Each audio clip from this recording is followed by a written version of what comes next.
Assalamualaikum warahmatullahi wabarakatuh. Apa kabarnya anak-anak bunda semuanya pada hari ini? Semoga semuanya diberikan kesehatan, sehat selalu, ceria selalu, semangat selalu ya. Nah, hari ini kita akan lanjut kembali belajar pembelajaran tematiknya. Masih berhubungan dengan materi yang sebelumnya mengenai pekerjaan, yaitu mengenal berbagai macam pekerjaan. Oke, nah hari ini kita akan lebih fokusnya pembelajarannya itu tentang nilai-nilai Pancasila yang baiknya harus kita terapkan dalam kehidupan sehari-hari ketika kita bekerja atau apa saja. Terus ada juga tentang etika bekerja dan juga pengaruh sumber daya alam terhadap jenis-jenis pekerjaan. Nah, marilah sama-sama sebelum kita memulai pembelajaran, kita ucapkan terlebih dahulu basmalah. Bismillahirrahmanirrahim. Oke anak-anak bunda, seperti yang sudah diberikan jadwal PJJ dan juga jadwal kegiatan hariannya, di sini kan kita belajarnya dimulai dari nilai-nilai Pancasila, apa saja yang sebaiknya terkandung dan apa bagaimana pengamalannya nilai-nilai Pancasilanya dalam kita bekerja. Oke, Bunda akan share video ada screen. Nanti simak baik-baik sambil Bunda jelaskan. Oke, anak-anak Bunda perhatikan baik-baik.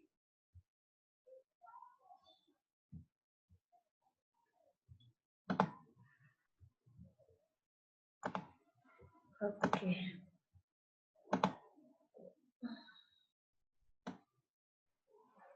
Oke, nih anak-anak Bunda ya. Kita akan belajar mengenal berbagai jenis pekerjaan, lebih ke nilai Pancasilanya, etika bekerjanya, serta pengaruh sumber daya alam terhadap pekerjaan. Oke. Nah, di sini nilai-nilai Pancasila dalam perilaku sehari-hari kita. Nah, tujuan utama seorang bekerja itu kan pasti untuk memenuhi kebutuhan hidupnya. Bisa mendapatkan uang, kebutuhan hidupnya tercukupi, kebutuhan keluarganya juga tercukupi, tidak ada kendala dalam kehidupan sehari-harinya itu ya. Nih, dalam melaksanakan pekerjaannya, mereka harus mempunyai nilai-nilai yang baik, seperti nilai jujur, bekerja keras, dan juga bertanggung jawab. Nah, nilai-nilai yang baik itu harus sesuai dengan sila-sila dalam Pancasila. Oke, Pancasila di sini dijadikan sebagai pandangan hidup bangsa Indonesia. Setiap tingkah laku kita, perbuatan kita itu harus sesuai dengan Pancasila agar kehidupan kita bisa teratur, terarah dan juga tidak melenceng ya dari perilaku-perilaku yang baik yang sesuai dengan nilai-nilai Pancasila. Nah, jadi di sini ketika kita mau melakukan pekerjaan nih, mungkin papa kalian, mama kalian itu lagi bekerja kan, nanti the next juga pasti nanti kalian ada masaknya untuk bekerja juga. Di sini harus dicamkan, kita harus bisa mengingat dan juga mengamalkan segala perbuatan agar sesuai dengan pengamalan Pancasila. Misal nih, sila pertama itu adalah ketuhanan yang Maha Esa. Jadi, ketika kita bekerja, kita harus tetap mengamalkan sila ketuhanan yang Maha Esa. Misal nih, ketika masuk jam waktu sholat, kita ini masih bekerja kan, kita bisa stop dulu pekerjaan kita dan kita melakukan sholat terlebih dahulu. Terus bisa juga sebelum memulai sholat, sebelum mulai pekerjaan kita berdoa terlebih dahulu. Itu sudah mengamalkan nilai-nilai Pancasila. Misal lagi Persatuan Indonesia yang ketiga, sila ketiga ya, Persatuan Indonesia berarti bisa juga dengan cara sesama teman bekerja itu tidak boleh saling bermusuhan, tidak boleh saling iri, tetap harus bersama bekerjanya kalau bisa kerjasamanya supaya kerjaannya bisa jadi selesai dengan cepat. Misalkan ada sesuatu yang harus diambil, dikejar, itu kerjasama pasti akan memudahkan pekerjaan-pekerjaan lainnya. Oke? Tuh, ingat ya, harus mengamalkan nilai-nilai Pancasila dalam kehidupan sehari-hari. Oke, selanjutnya, nah, sikap-sikap yang harus dimiliki oleh pekerja itu apa saja sih? Nah, tadi yang harus sesuai dengan nilai Pancasila juga ya. Yang pertama itu jujur. Orang yang jujur akan dipercaya oleh orang lain, pasti kan? Nih, contoh nih, kalau dalam pekerjaan dia itu jujur sekali, oh cocok masuk ke dalam bagian keuangan perusahaan. Dipercaya, jadi dipercaya mungkin jadi kepala keuangan atau dan lain-lainnya ya. Oke, itu yang jujur. Yang kedua itu adalah sikap disiplin. Nah, disiplin di sini kebiasaan mengikuti aturan ya. Misal kalau dalam pekerjaan berarti otomatis aturan jam kerja perusahaannya harus ditaati oleh para pekerja. Misal masuknya jam 7, otomatis para pekerja harus sudah datang sebelum jam 7 tersebut. Ya, anak-anak bunda juga kan kalau misalkan lagi sekolah nih, masuk jam setengah 8 ya. Bunda mungkin ada yang dari jam 7 sudah masuk ya. Nah, itu jadinya. Oke. Yang ketiga itu sikap bertanggung jawab. Nah, orang yang bekerja itu orang yang memiliki semangat kerja, orang yang lagi bekerja itu pasti akan bekerja dengan rasa tanggung jawab, berusaha secara maksimal agar pekerjaannya itu bisa terselesaikan dengan baik, dengan lancar. Oke? Selanjutnya, sikap yang selanjutnya yang keempat adalah kerja keras. Ya, kalau orang bekerja itu pasti mereka akan bersungguh-sungguh dan tidak mudah menyerah. Ciri-ciri pekerja keras nih, ulet, gigi, dan tidak malu bertanya. Ya, rajin, semangat selalu. Ketika ada yang tidak diketahuinya dalam pekerjaan, dia tidak segan untuk bertanya. Mungkin bisa bertanya sama teman satu kerjanya, ke atasannya, atau siapapun, sehingga pekerjaannya bisa lebih lancar. Oke, itu sikap-sikap yang harus dimiliki oleh para pekerja. Nah, di sini juga sikap-sikap ini juga harus dimiliki oleh anak-anak bunda ya, sebagai seorang pelajar juga ya. Nanti the next kalau misalkan nanti udah besar, udah bekerja, tolong amalin sikap-sikap ini biar nanti kerjanya bisa berjalan dengan lancar. Oke? Selanjutnya nih, etika dalam bekerja. Etika ya, etika itu apa sih? Nah, etika berarti sebuah perilaku atau kebiasaan yang berlaku di masyarakat. Nih, etika dalam bekerja berarti perilaku menghormati pekerjaan, kedisiplinan dalam pekerjaan, dan juga sikap baik dalam melakukan pekerjaan. Nah, contoh etika ketika kita bekerja di kantor adalah sebagai berikut. Yang pertama, menampilkan rasa percaya diri. Yang kedua, menjaga disiplin diri. Yang ketiga, etika masuk kantor. Yang keempat, memahami etika pergaulan. Yang kelima, etika berpakaian. Yang keenam, etika ketika berbicara di tempat kerja. Yang ketujuh, etika hubungan dengan atasan. Yang kedelapan, hubungan dengan teman sekerja. Dan yang kesembilan, hubungan dengan bawahan. Dan juga yang kesepuluh, menjaga kredibilitas diri. Oke. Nah, Bunda akan jelaskan masing-masing poin-poin ini. Bagaimana sih caranya menjaga etika bekerja itu? Hal kebiasaan apa yang harus kita lakukan ya? Kita mulai. Yang pertama tadi, menampilkan rasa percaya diri. Nah, di sini ya kalau kita bekerja, nggak boleh kita yang namanya minder-minder. Saya nggak tahu pekerjaan ini, saya nggak bisa. Itu harus dibuang jauh-jauh ya. Mama papa kalian juga pasti akan percaya diri kalau dia lagi bekerja. Nah, di sini nanti kan rasa percaya diri di sini adalah yakin dengan kemampuan diri sendiri. Yakin bahwa setiap orang memiliki kelebihan dan kekurangan masing-masing. Ini insya Allah masih bisa ditonjolkan kelebihannya. Terus menjauhkan dari rasa minder dan rendah diri. Minder tahu ya, tidak percaya diri itu nah. Oke? Yang kedua, menjaga disiplin diri. Nah, dengan cara datang ke tempat kerja sebelum jam masuk, meninggalkan atau pulang dari tempat kerja melebihi jam keluar. Terus yang ketiga, tidak meninggalkan pekerjaan tanpa izin atasan ya. Oh, kurang M guna. Yang selanjutnya, jam kerja digunakan untuk bekerja, bukan untuk kegiatan lain, males-males saat tidur-tiduran. Tuh, buang jauh-jauh itu. Selanjutnya, tidak menggunakan jam kerja untuk hal yang tidak terkait dengan pekerjaan. Misal main game, kerja aja. Lagi kerja, tapi kita sibuk nih main game, bagusnya ini. Itu nggak boleh ya. Kalau kita lagi bekerja, kita fokus dalam pekerjaan kita. Itu salah satu etika dalam bekerja, yaitu menjaga disiplin diri. Selanjutnya, yang ketiga itu etika masuk kantor. Nah, bagaimana cara kita masuk kantor? Mungkin nanti sama kayak anak bunda bagaimana kalau masuk ke kelas, masuk ke sekolah ya. Nah, etika masuk kantor di sini adalah yang pertama mengucapkan salam ketika memasuki tempat kerja atau kantor. Yang kedua, selalu menunjukkan wajah ceria. Yang ketiga, selalu menanyakan kabar pada teman di sebelah. Dan selanjutnya, jika memungkinkan, ucapkan salam pada atasan setiap pagi. Selamat pagi, Bu. Selamat pagi, Pak. Bisa, oke? Wajahnya harus ceria ya, dan mengucapkan salam. Misalnya masuk ke kantor, ada temannya sudah datang duluan.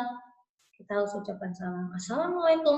Nah, walaupun masih kosong, tetap harus ucapkan juga Assalamualaikum. Oke? Selanjutnya yang keempat, memahami etika pergaulan. Nah, bergaul dengan teman, bagaimana? Dengan teman kerja itu bagaimana? Oke? Yang pertama, bersikap sopan santun dan ramah ketika di tempat kerja. Yang kedua, perhatian terhadap rekan kerjanya. Misal, rekan kerjanya ada lagi sakit, ya kita kasih perhatian, tanyakan sakit apa, bisa juga kasihkan obatnya, kasih minum, oke? Selanjutnya, yang ketiga, mampu menjaga perasaan orang lain. Yang keempat, mampu mengendalikan emosi diri, oke? Nah, yang kelima, etika kita berpakaian ketika mau bekerja, kita juga ada etika. Gimana etikanya? Nih, memakai pakaian dengan ukuran yang pas, nggak boleh yang terlalu besar ataupun terlalu ketat, itu nggak boleh. Selanjutnya, yang kedua, memakai pakaian rapi dan tidak kedodoran. Yang ketiga, menggunakan model pakaian yang sopan, yang tertutup ya, baiknya apalagi muslimah, muslim, nggak boleh buka-bukaan, oke? Kan ada aurat ya. Dan selanjutnya yang keempat, memilih warna yang tidak terlalu mencolok, tidak terlalu mencolok. Ini warnanya sangat menyilaukan mata. Nah, itu cari-cari dipadu-padankan ya. Selanjutnya keenam, etika ketika berbicara di tempat kerja. Nah, ini juga ada etikanya, nggak boleh salah-salah. Keluar apa saja yang mau diomongkan itu dikeluarkan semua. Hewan-hewan itu juga dikeluarkan semua. Nah, itu tidak diperbolehkan. Oke, ada etikanya di sini. Yang pertama, berbicara dengan menatap mata lawan bicara. Misalnya kita lagi bicara sama teman kita di depan, kita harus menatap matanya. Tidak boleh kita nunduk atau tidak boleh kita temannya ada di depan tapi mata kita ada di situ. Berarti kita tidak sopan ya. Harus menatap wajah temannya. Oke? Selanjutnya yang kedua, suara harus jelas terdengar, nggak boleh bisik-bisik ya. Selanjutnya yang ketiga, menggunakan tata bahasa yang baik. Dan yang keempat, menggunakan nada suara, tidak menggunakan nada suara yang tinggi, teriak-teriak itu tidak boleh. Selanjutnya, mampu menjadi pendengar yang baik. Yang selanjutnya, tidak membicarakan kejelekan orang lain. Nah, ini terkadang orang yang bekerja itu suka saling sikut, saling berbicara kejelekan-kejelekan orang lain. Padahal sebenarnya orang yang dibicarakan itu tidak seburuk apa yang mereka bicarakan. Jadi, kalaupun ada kejelekan dari orang lain itu, kita tidak sepatutnya untuk menjelekkan orang itu kepada orang-orang lain. Cukup kita saja yang tahu, oke? Tidak boleh menyebarkan ke orang-orang lain. Malahan tetap harus kita dekatin agar dianya berubah bisa menjadi lebih baik. Oke? Selanjutnya, tidak memotong pembicaraan orang lain nih. Misal kalau lagi ada teman kita berdua lagi ngobrol, kita mau motong obrolannya itu tidak boleh. Kita baiknya menunggu terlebih dahulu, selesaikan mereka berbicara, baru ketika mereka sudah selesai, baru kita masuk untuk misalkan ada yang mau dibicarakan lagi, baru bicara, oke? Selanjutnya yang ketika yang keenam tadi, tidak membicarakan hal-hal yang sensitif yang bisa membuat orang sakit hati, oke? Selanjutnya ketujuh nih, hubungan kita dengan atasan. Nah, atasan tahu ya, mungkin bos kita ya. Nah, di sini kita harus selalu menghormati kepada setiap atasan. Kedua, meminta saran dan petunjuk agar dapat berkomunikasi dengan atasan. Yang ketiga, selalu berusaha untuk tidak membuat kecewa atasan. Dan dapat memberikan masukan dan saran secara bijak dan tidak membuat malu atasan. Oke? Nah, hubungan dengan teman sekerja tadi tidak menganggap teman sekerja sebagai pesaing, tapi mitra kerja. Jadi tidak saling menjelek-jelekan ya. Kalau menganggap teman itu sebagai pesaing, ya wajar kadang-kadang suka sekali menjelek-jelekan orang. Padahal orang itu baik ya. Itu buang jauh-jauh. Tapi anggap teman sekerja itu adalah mitra kerja kita, teman kita, benar-benar ya. Selanjutnya yang kedua, selalu mengembangkan kebiasaan saling membantu untuk hal-hal positif. Yang ketiga, selalu mengembangkan kebiasaan saling mengingatkan.